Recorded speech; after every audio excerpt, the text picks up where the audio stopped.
After spending most of the summer travelling around the UK and doing a couple of different house sits, I decided to go and visit my aunt and uncle in Suffolk.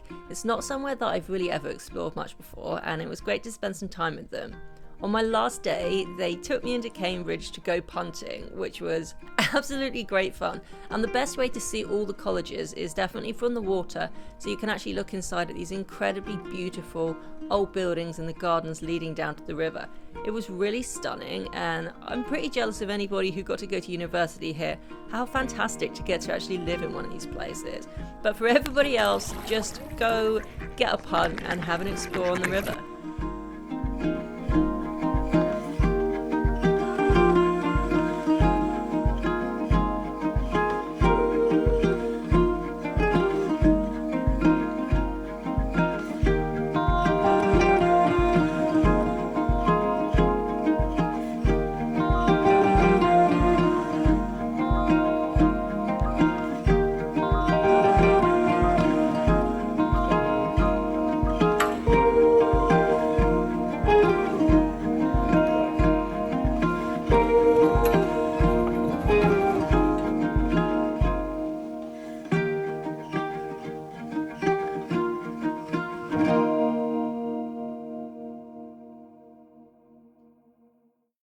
After being lucky enough to have my aunt and uncle punting the boat, it was finally time for me to take a try. This was my first time on a punt, and it was my first time punting, and all I can say is it was really a lot harder than it looks. I managed to not fall in, so that was absolutely fantastic, but oh my gosh, I don't know how anybody manages to actually punt the boat straight. I kept going to one side, which is exactly what I do paddleboarding, even though this isn't at all like you paddle a paddleboard.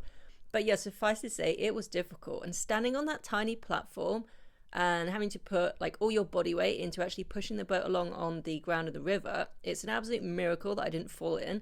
There's some bridges as well to go under, so it was an experience. It was really good fun. I found it difficult. The pole was incredibly heavy. I really couldn't believe it. I'm not a little weakling, but having to heft that huge weighty pole out of the ground was so much more difficult than I anticipated it being. So although I really enjoyed the experience, I was more than happy to hand the pole back over to my uncle so that I could sit back down in the boat, chill out and do a bit more filming.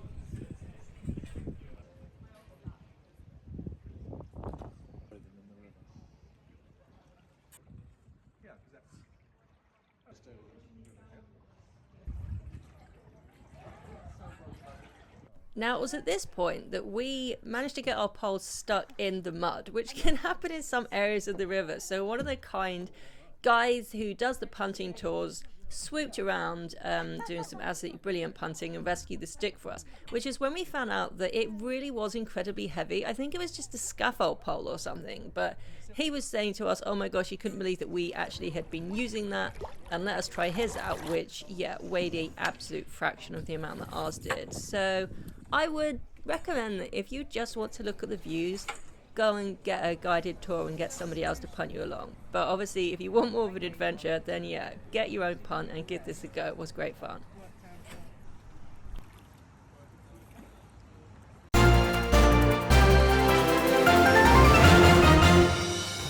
Meet the beautiful Coco, a medium-sized lurcher girl of around 4 years old who's looking for her forever home.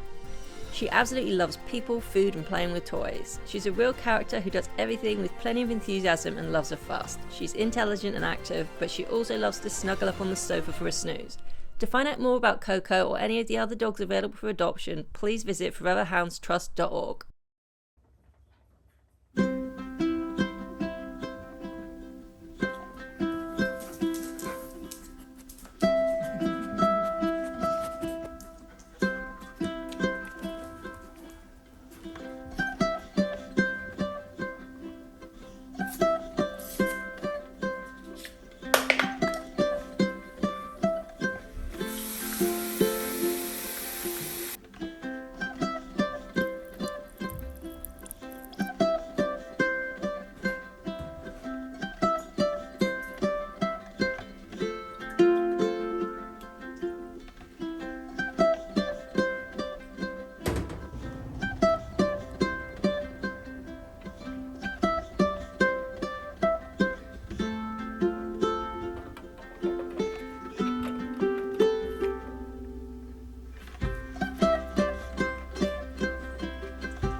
Botanical have got quite a few apple trees in their garden, so when I saw how much fruit there was and found out that they had an apple press, I decided it'd be cool to make some fresh apple juice. It's the first time that I've ever done it, and I have to say it was incredibly satisfying, starting from the very beginning of the process, picking the beautiful apples off the tree, washing them, chopping them up, and then using this traditional apple press to make the apple juice.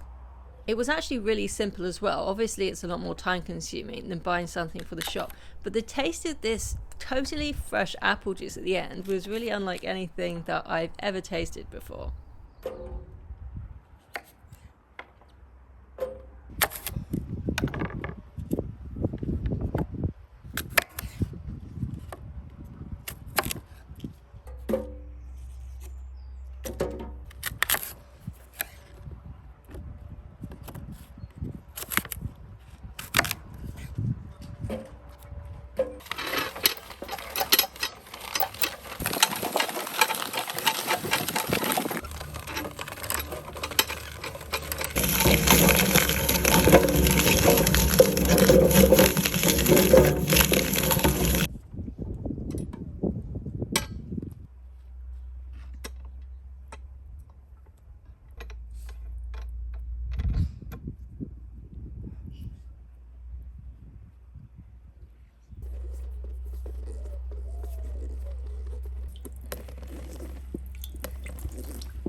Amazing thing just happened. I was just sitting on a tree with these branches kind of coming down all around me for about 5 minutes, and I heard a noise and a tiny little deer ran right past my feet, curled around the tree, and went off into the bushes. I think it was a tiny muntjac right next to me in the middle of the Botanical Gardens in Cambridge. I have no idea where he went. I'm trying to find him, but I was not expecting that.